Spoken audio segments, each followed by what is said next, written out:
کیا یہ اٹل فیصلہ اب ہو چکا ہے کہ حکومت اپنی مدت جو ہے وہ پوری کرے گی؟ کیونکہ ایک ہفتہ پہلے بھی شہباز شریف صاحب نے ایک میٹنگ کی جس میں یہ فیصلہ ہوا کہ آپ لوگ سارے اپنی مدت پوری کریں گے، لیکن پھر رانا ثناءاللہ نے 2-3 انٹرویوز دیے جس میں انہوں نے کہا کہ جی ہو سکتا ہے انتخابات میں چلے جائیں، ہم یہ گن نہیں سنبھال سکتے۔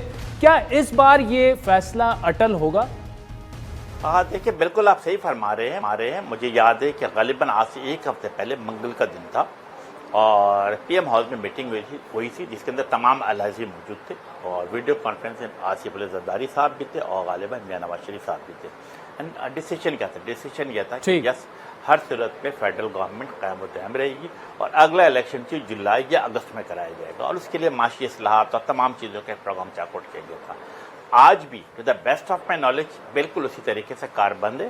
ہم نے کیا فیصلہ کیا ہے کہ 2-3 چیزیں ضروری ہیں بالخصوص as far as M Q M is concern کہ ملک میں جمہوری روایت قائم و دائم رہنا چاہیے، پارلیمنٹ کی سپریمیسی ہونی چاہیے اور میں سمجھتا ہوں کہ اس کے لیے بالکل ایک اٹل فیصلہ ہو چکا ہے کہ یس جون، جولائی یا اگست میں اگر الیکشن ہوتا ہے it should be the fair, free and transparent election۔ تمام سیاسی پارٹیوں کو کام کرنے کی آزادی ہونی چاہیے، تمام سیاسی پارٹی الیکشن میں حصہ لیں اور بیلٹ سے جس کا نمبر زیادہ آتا ہے میں سمجھتا ہوں کہ آئین اور قانون کے مطابق، جمہوری روایت کے مطابق اس پارٹی کا وزیر اعظم ہونا چاہیے۔ ٹھیک ہے، اچھا چل تو اس پر تو کلیئرٹی آ گئی ہے۔ رانا ثناءاللہ صاحب یہ بھی فرما رہے ہیں کہ اتحادیوں کے ساتھ مل کر فیصلہ کریں گے کہ لانگ مارچ کو کیسے ٹیکل کرنا ہے۔ کیا آپ سمجھتے ہیں کہ لانگ مارچ کو اسلام آباد تک آنے دیا جانا چاہیے؟ کیونکہ وہ تو دھرنا دے کر بیٹھ جائیں گے جس کے بعد ملک عدم استحکام کی جانب بھی جا سکتا ہے۔ اس بارے میں کیا حتمی فیصلہ ہو چکا ہے حکومت کا؟ آپ سے کوئی مشاورت ہوئی؟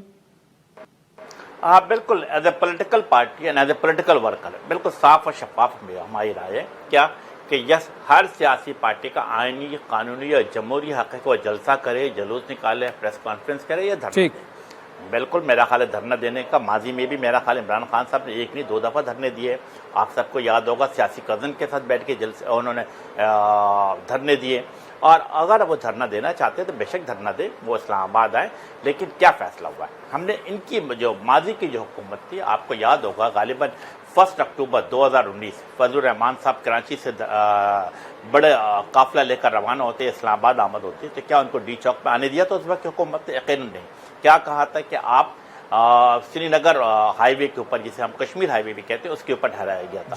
پھر آپ نے دیکھا کہ آج سے 1.5-2 مہینہ پہلے اگین GUI بھی آئی تھی اور PDM بھی آئی تھی اور پاکستان پیپلز پارٹی بھی آئی تھی۔ تو کیا فیصلہ ہوا تھا کہ یس ان کو دوبارہ کشمیر ہائی وے پہ روکا جائے گا، کشمیر ہائی وے پہ ان کو جلسہ کرنے کی اجازت دی جائے گی۔ تو یہی فیصلہ ہوا ہے کہ یس وہ میرا خیال تشریف لانا چاہتے ہیں، بالکل آئیں اور ان کے راستے میں کوئی رکاوٹ نہیں ہونا چاہیے۔ وہ دھرنا دینا چاہیں، جلوس نکالنا چاہیں، پریس کانفرنس کریں، وہ کشمیر ہائی وے بیٹھے، وہ تمام چیزیں کریں۔